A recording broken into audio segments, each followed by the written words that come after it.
Hello friends, welcome to my DR Dev Kaushik YouTube channel में आपका स्वागत है। आज हम बात करने वाले हैं सामान्य हिंदी की। जो हमारी सामान्य हिंदी की क्लासेस चल रही थी उसमें हमने पिछले क्लास में देखा था संज्ञा क्या होती है, सर्वनाम क्या होता है, और आज हमें देखना है विशेषण। आखिर विशेषण क्या होता है। इसके बाद की जो क्लास होगी वो हमारी क्रिया की होगी। क्लियर हुआ?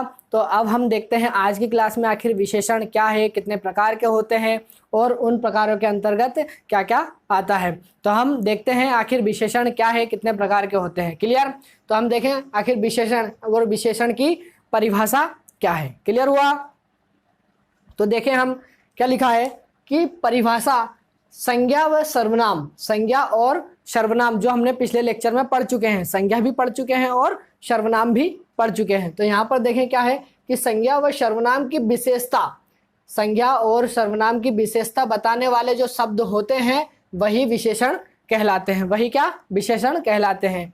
क्या है कि संज्ञा और सर्वनाम की जो शब्द विशेषता बताते हैं वही शब्द जो है हमारे विशेषण कहलाते हैं। यह क्लियर हुआ? इसकी हमने परिभाषा देखी। आखिर ये विशेषता बताते कैसे हैं तो हमें इसे देख लेते हैं। जैसे बात करें तो पेन जो है हमारे पास, यह पेन जो है हमारे पास, ये जो मार्कर है वह कैसा है? ये मार्कर जो है हमारे पास हरा, इसकी इंक कैसी है? हमारे पास हरी इंक है। मतलब ये इसकी हरी की क्या है? विशेषता बता रहा है, ये पेन की विशेषता बता रहा है। क्लियर हुआ? अब बात करें हम जैसे सफ़ेद कमीज, ये हमारा जो शर्ट है, कमीज है, वो किस प्रकार से है? तो वो हमारा कमीज सफ़ेद हो सकता है, काला हो सकता है, लाल हो सकता है, पीला हो सकता है। इस प्रकार से जो है कि उसकी विशेषता बताता है।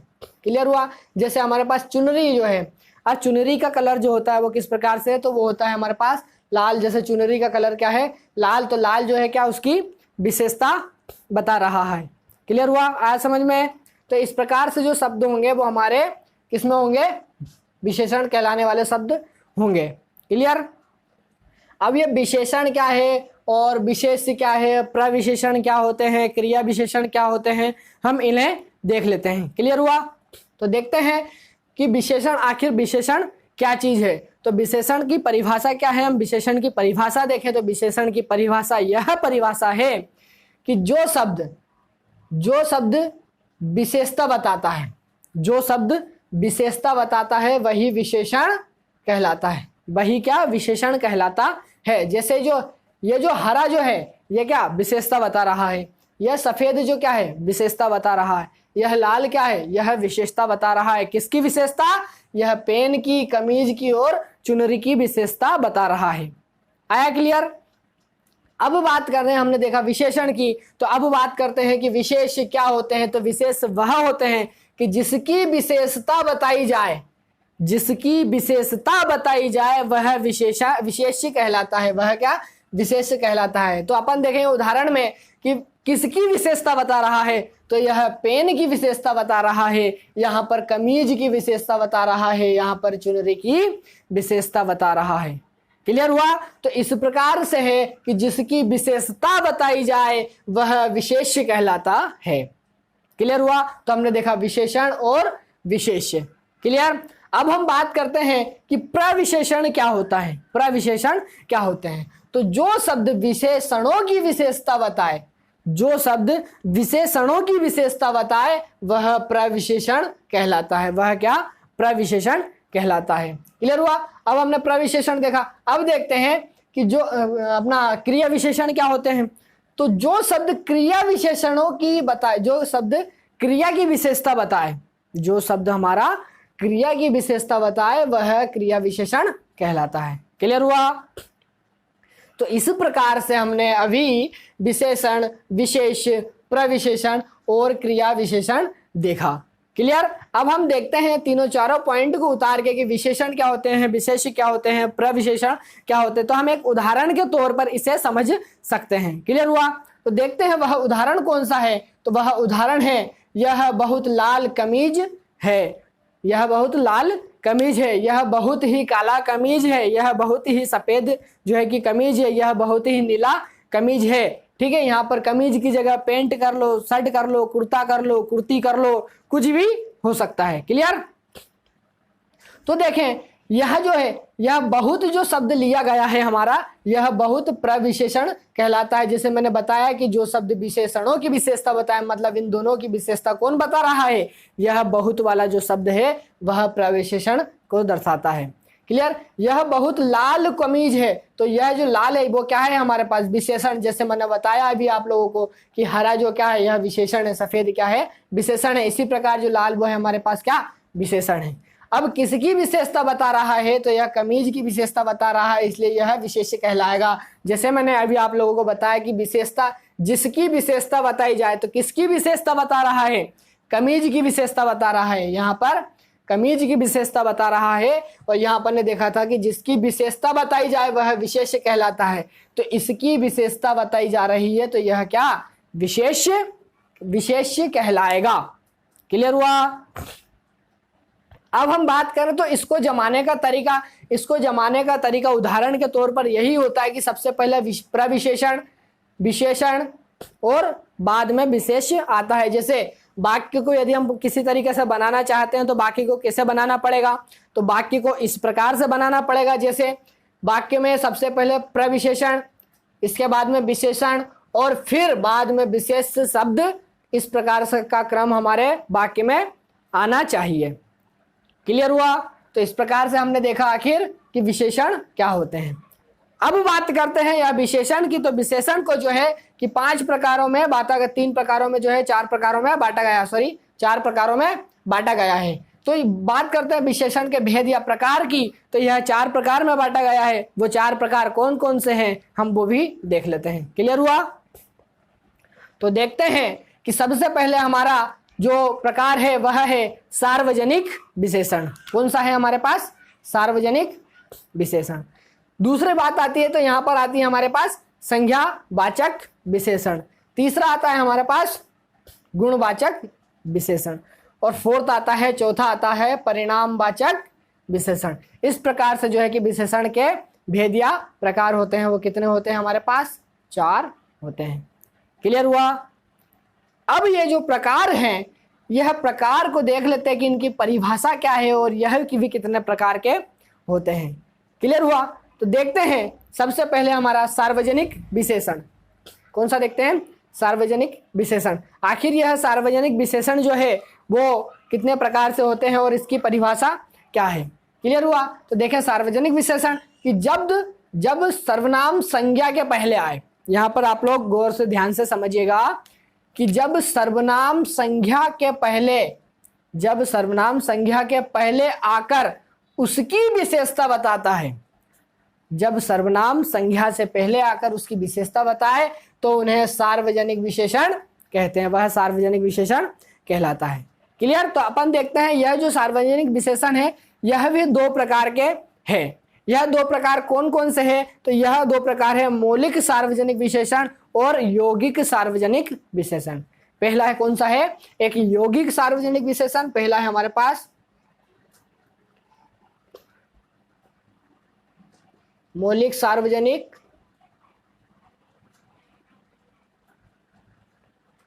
विशेषण और दूसरा है हमारे पास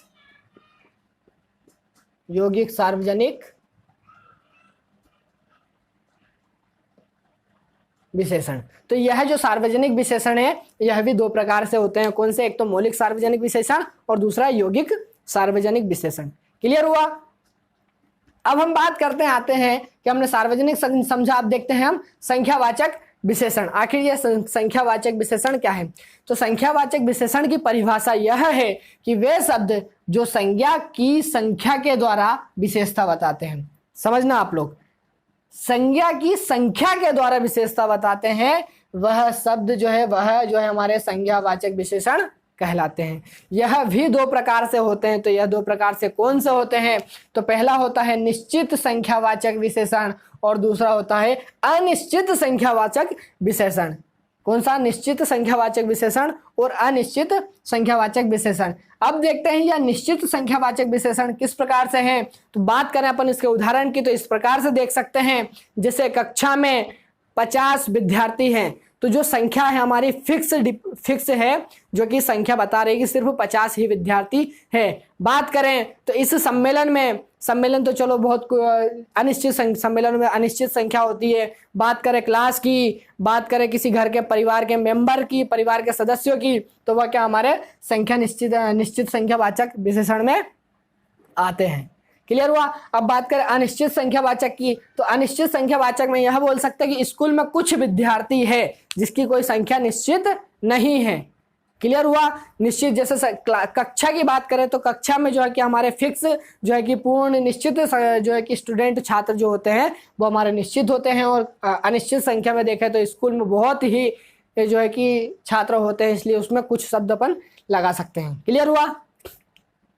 इस प्रकार से देखा हमने संख्यावाचक विशेषण। अब बात करते हैं हम गुणवाचक विशेषण की। आखिर गुणवाचक विशेषण क्या होते हैं? तो इसकी परिभाषा यह है कि वह शब्द जो किसी संज्ञा या सर्वनाम के गुण का बोध कराते हैं, वह शब्द जो किसी संज्ञा या सर्वनाम के गुणों का बोध कराता है, उसे जो है क्या बोलते हैं अपन? गुणवाचक विशेषण कहते हैं। उसे क्या? गुणवाचक विशेषण कहते हैं। ठीक, संख्या का बोध कराते हैं और विशेषता बताते हैं, उन्हें गुणवाचक विशेषण कहते हैं। यह भी 5 प्रकार से होते हैं। तो वह कौन कौन से हैं? वह 5 प्रकार है: कालबोधक विशेषण, रंगबोधक विशेषण, आकारबोधक विशेषण, दृश्यबोधक विशेषण और गुणबोधक विशेषण। ये अपन ने 5 प्रकार देखे। तो यह जो कालबोधक विशेषण है, इसके अंतर्गत जो पॉइंट आते हैं, ये काल किस प्रकार से होते हैं? तो वह इस प्रकार से होते हैं, जैसे किसी का नाम पुराना हो, नया हो, आधुनिक पुराना हो, प्राचीन बहुत ही पुराना हो, इतिहास के समय का हो, अभी अभी ताजा हो या मौसमी हो। इस प्रकार से जो है कालबोधक विशेषण कहलाता है। क्लियर हुआ। अब बात करें अपन रंगबोधक विशेषण की, तो रंगबोधक विशेषण किस प्रकार से है विशेषण? जैसे आप लोगों को पता है कि रंग यानी कलर की बात की जा रही है कि कलर कितने प्रकार से हैं और कलर में कैसा होता है। तो रंगबोधक विशेषण में है जैसे काला, पीला, नीला, लाल, हरा, सफेद, बैंगनी, जामुनी, नीला और नारंगी। इस प्रकार से रंगों की बात की जाए तो वह रंगबोधक विशेषण के अंतर्गत आता है। क्लियर हुआ। अब देखें हम आकार के आधार पर, मतलब आकार बोधक विशेषण, तो आकार के आधार पर क्या होगा? तो आप लोगों को पता है आकार मतलब किसी भी प्रकार से आकार हो सकता है, जिसके 1 कोना हो, 2 कोना हो, 3 कोना हो, 4 कोना हो, 5 कोना हो, या गोल हो, या चौखट्टा हो, या आयताकार हो, चतुर्भुज हो, है ना, पंचभुज हो, षष्ठभुज हो। इस प्रकार से जो आकार बोधक विशेषण होगा, आकार के आधार पर जिसकी बात की जाए वह आकार बोधक विशेषण कहलाएगा। जिसके बात करें जैसे तिकोना, चौकोर, गोला, वर्गाकार, आयताकार, पंचभुज, षष्ठभुज, सप्तभुज, अष्टभुज, नवभुज, 10 भुज। इस प्रकार के जिसमें भुजा की बात की जाए या आकार की बात की जाए तो वह आकार बोधक विशेषण कहलाएगा। अब बात करें तो अपन बोधक विशेषण की, तो इसमें क्या है? दृश्य मतलब जैसे लंबा, मोटा, पतला, नाटा, ऊंचा, इस प्रकार से जो शब्द आएंगे वो हमारे दृश्यबोधक विशेषण के अंतर्गत आते हैं। क्लियर हुआ।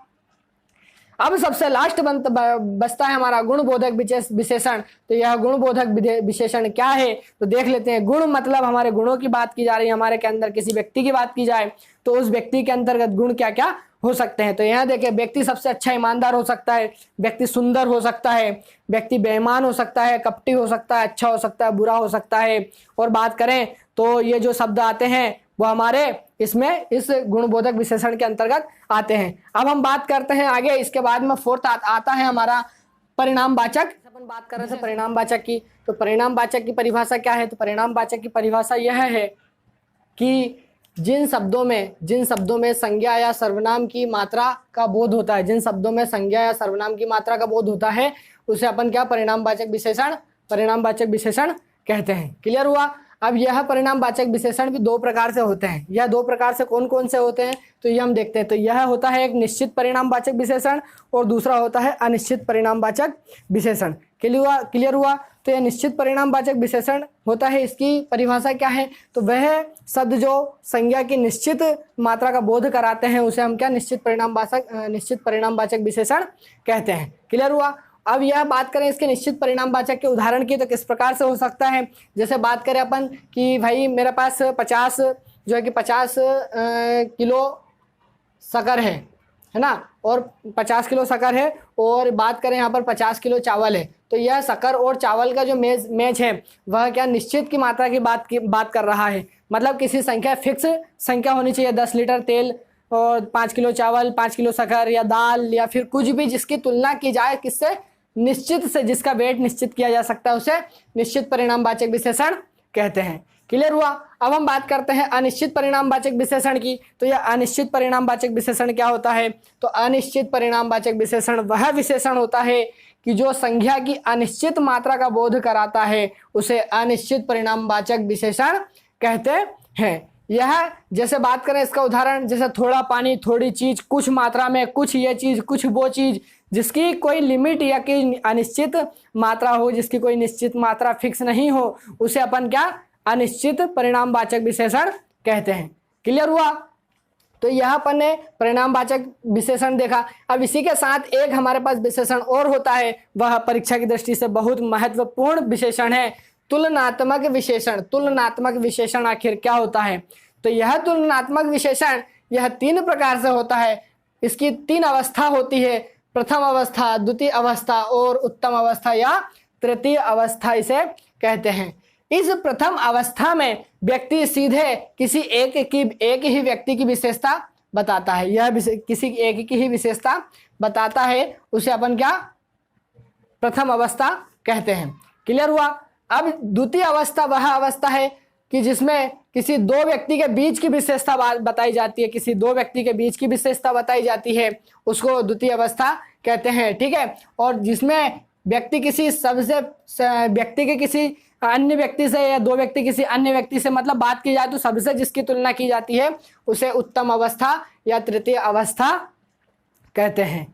क्लियर हुआ। तो इस प्रकार से अपन ने देखा प्रथम अवस्था, द्वितीय अवस्था और उत्तम अवस्था या तृतीय अवस्था अपन ने देखा। अब बात करें इस तुलनात्मक विशेषण की, तो इसकी परिभाषा क्या है? इसकी परिभाषा यह है कि जब संज्ञा के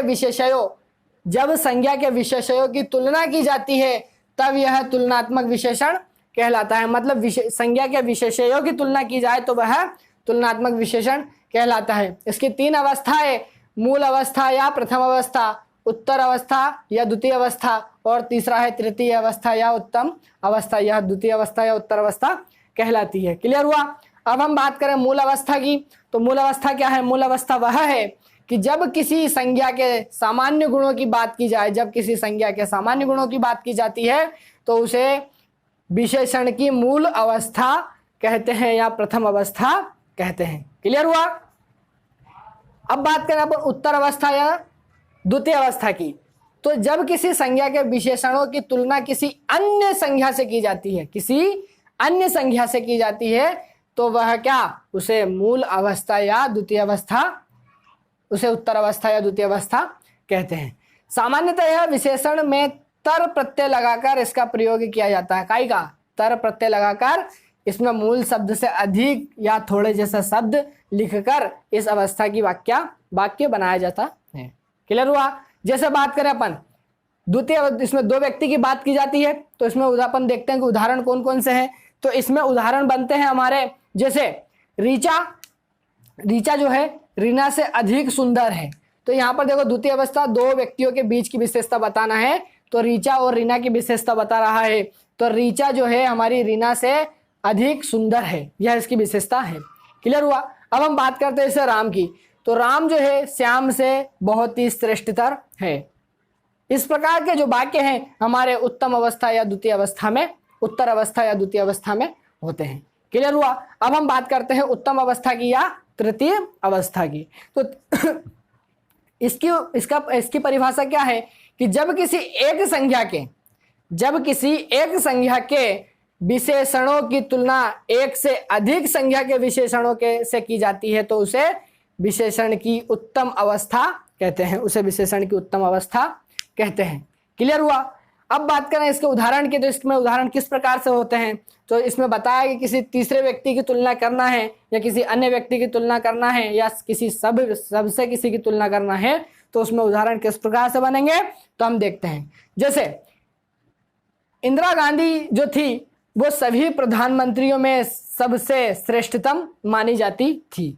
इंदिरा गांधी के कार्यकाल में बहुत ही राज इंदिरा गांधी ने किया और बहुत ही कड़क शासन की जो है कि प्रधानमंत्री महिला शासिका रही। क्लियर हुआ। अब बात करें देव की। तो देव का कक्षा में प्रदर्शन जो है कि सर्वोत्तम रहता है। यह देव जो लड़का है इसका कक्षा में प्रदर्शन जो है कि सबसे सर्वोत्तम प्रदर्शन इसका कक्षा में रहता है, किसका? देव का। क्लियर हुआ? जैसे प्रायः मूल शब्द में तम प्रत्यय लगाकर बनाया जाता है, किसका? यह जो मैं अपना उदाहरण है इसमें तम प्रत्यय लगाकर, जैसे तम ये सर्वोत्तम, श्रेष्ठतम, इस प्रकार के तम प्रत्यय लगाकर इनके वाक्य उदाहरण बनाए जाते हैं, जिन्हें अपन मूल शब्द में सबसे अधिक जैसे शब्दों का प्रयोग करके बनाया, जैसा मूल शब्दों में सबसे अधिक शब्दों का प्रयोग करके बनाया जाता है, इसी प्रकार इसमें तम प्रत्यय लगाकर जो है कि वाक्य या उदाहरण बनाए जाते हैं। क्लियर हुआ?